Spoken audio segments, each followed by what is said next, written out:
Assalamualaikum and hi everyone. So today, me and my friends are going to present one of the subtopics from the topic plant evolution and diversity. So the topics that we are going to present today is the evolution of bryophytes, colonization of land. This is the second subtopics from the title plants evolution and diversity. So the bryophytes are actually the first plants to colonize the land. So next slide is the groups of bryophytes. There are three groups of bryophytes, which include the liverworts, hornworts, and mosses. As you can see, there are pictures on this slide. So this is the picture of the liverworts, and this is the picture of hornworts, and this is the picture of mosses. So there are a few traits that the bryophytes have. So the bryophytes actually lack vascular tissue. Vascular tissue, as we know, they are xylem and phloem. So the bryophytes actually do not have xylem and phloem. So they cannot transport water and mineral throughout their body.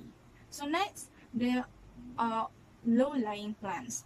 So why are they considered as low-lying plants? So because of the bryophytes do not have vascular tissue, they are low-lying plants. So their maximum height only reach 20 centimeters.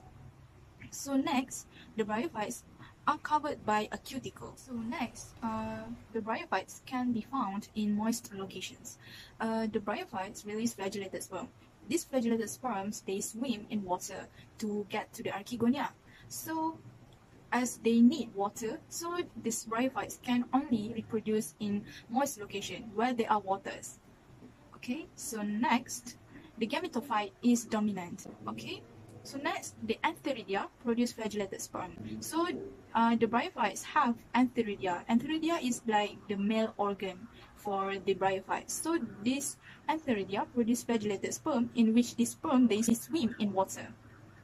So next, the bryophytes superficially appear to have roots, stems, and leaves, because as we know just now, they lack vascular tissue. So the true definition of the roots, stems, and leaves is they need to have a transport system in these roots, stems, and leaves, which is the vascular tissue, the xylem and phloem. But the bryophytes do not have vascular tissue. So this is why it is said that the bryophytes only superficially appear to have roots, stems, and leaves.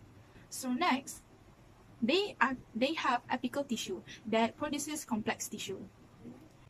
Okay, so I'm going to talk about one of the groups of bryophytes, which is the liverworts.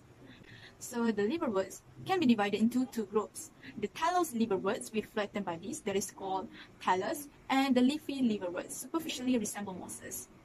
Okay, so here is the picture of the liverworts. The lobes of the thallus resemble the lobes of the liver.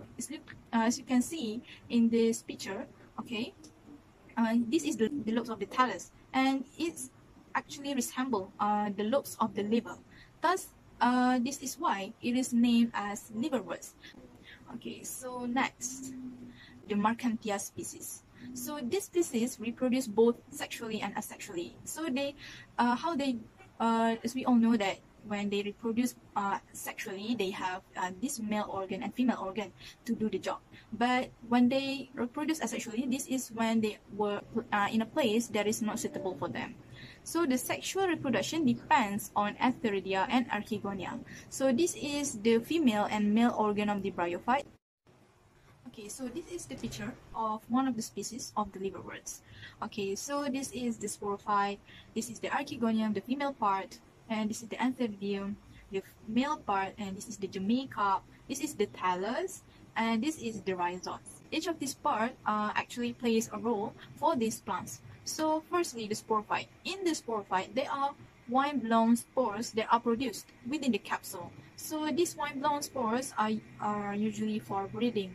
They need to grow a lot of new plants. So these wine-blown spores help in doing the job. So the next is the upper surface is divided into diamond-shaped segments with a small pore. It cannot be seen here, but on this surface of the thallus, there will be it is divided into diamond-shaped segments with a small pore. Okay, so next is the thallus. The thallus is a thin thallus, which is only 30 cells thick in the center.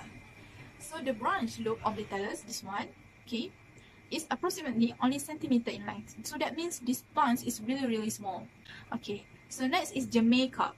In this germ cup, they contain germ, group of cells that detach from the thallus that can start a new plant. So the lastly is the rhizoids. So the rhizoids, it is under this the thallus. So how does this thing actually works is the rhizoids project into the soil as it serves as anchors and assist in absorption of water. So they play a roles like the roots. They project into the soil just like the root did, and they absorb water for the plants. So I think that is the end for the liverworts. Assalamualaikum, my name is Izz Ammar, and today I will be presenting on another group of bryophytes, which is hornworts. Hornworts can be found in moist and shaded area. There are two main parts of the hornworts, which is the gametophytes and also the sporophytes. The gametophyte of hornworts usually grows as a thin rosette or ribbon-like thallus. The gametophyte are usually 2 cm in diameters, and they also can undergo photosynthesis, but they also have a symbiotic relationship with cyanobacteria. This symbiotic relationship greatly benefits the hornwort because cyanobacteria are among the few organisms that can fix molecular nitrogen into nitrogen compounds that are in a form that is usable to plants as nutrients. The name hornworts came from its sporophytes, which look like miniature horns rising from the gametophyte. The sporophyte usually grows up to 5 cm tall. The sporophytes can also photosynthesize, although it has only one chloroplast per cell. The sporophyte also has a mass of meristem tissue at its base, which allows it to grow actively.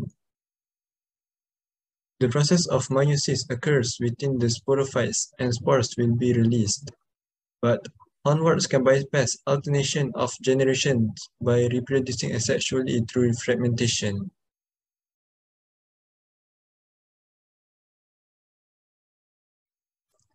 For our 3D model, we use the design of one of the bryophytes, which is the liverwort. The species of the liverwort that we use in this design of this model is the Marchantia. And this is our model.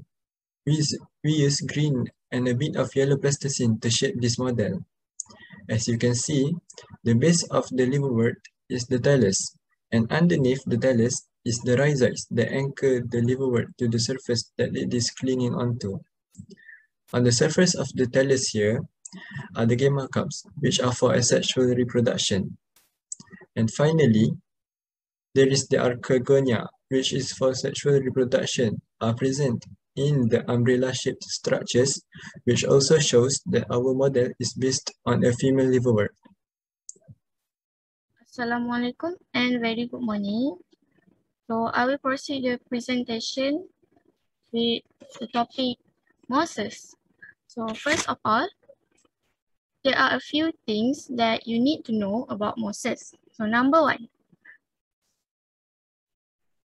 mosses are non-vascular plants, which means there are lack of vascular tissue that need in water and nutrient transportation. That is the reason why mosses are flowerless. And then, do you ever wonder what plant group mosses is? The answer is mosses belong to bryophytes family as well as liverworts and hornworts. There are three different groups of mosses, which is peat mosses, granite mosses, and true mosses. And most of mosses species can be found in moist place or environment and shaded place and a temperate zone which is between the range of 13 to 40 degrees Celsius. However, there are still some of mosses species that survive in extreme environment like desert and stream. The next is the usage of mosses. These days, we often see that there are many mosses or peat mosses used as a medium of gardening or plantation. Why it is used? Because peat mosses has the ability to hold more water than soil. And next, during 20th century, there are a mosses species called sphagnum moss that are used in wound dressing for soldier that is having injury during battlefield or war. So this is because sphagnum moss can absorb liquids for like 4 times more than cotton. And besides that, there are some research says that mosses have antiseptic and cotton don't have antiseptic. That's why mosses are used in wound dressing. So the next part or the highlight part of this topic, mosses, is the life cycle. Life cycle of mosses is very easy to understand. So I hope you guys can still focus on my presentation. So let's start with knowing the part of mosses. So this is a typical structure of mosses. There are two big parts, which is gametophyte and sporophyte. Gametophyte includes stem, leaves, and rhizode. So rhizode is a thin root-like structure that absorbs nutrients and anchor non-vascular plants. And sporophyte include seta and sporangium. So sporangium and then have the operculum and teeth. Later we will discuss why these mosses have teeth. So the next slide is the beginning or the first stage of life cycle of mosses, which is happen in gametophytes. Plant also have male and female just like humans. So for mosses, the male is called Antheridia and female is called Archegonia. So both produce gametes by mitosis. And gamete for male is sperm, right? So sperm, after it is produced in Antheridia, it will swim to the female, to the egg, through or using water outside or around the environment. So they will swim in the external water in order to reach the egg, and then fertilization happens. So it will become diploid. So next, after the fertilization, the zygote is formed in the archegonia. So as you can see, the zygote and then will undergo a mitosis and forming a developing sporophyte. This sporophyte or developing sporophyte will remain in the archegonium and it is haploid. Next, in the sporophyte, these are the diagram of sporophyte, and as you can see, sporophyte has food, the process which is happened just now, the mitosis of zygote, and sporophyte have stalk, capsule, and sporangium. So sporangium including the teeth and operculum. So the sporophyte will become mature. So the developing sporophyte will undergo mitosis, right? And at last it will become mature. And after it mature, it means that it is ready to produce spores. So spores is produced in sporangium by meiosis. So meiosis occurs in the sporangium. What about the teeth and operculum? So in the sporangium, after the spores mature, the operculum will fall off. So how can the operculum fall off? So this is when the teeth is including.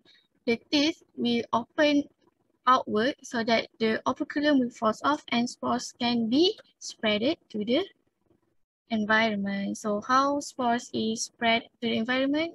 It is use air. The last stage of mosses life cycle is immature of gametophytes. So when the spores are spreaded to the environment, it will finally meet the ground or the surface of soil, and the spores will germinate either into male or female gametophytes. So it will undergo mitosis again, and the young gametophytes, we call it as protonema. So protonema is the immature gametophytes, and then the protonema will undergo mitosis and grow as a mature gametophyte, as you can see in the first stage. So this is the diagram that is simplified so that you can understand well the process and enjoy the life cycle of mosses. Thank you.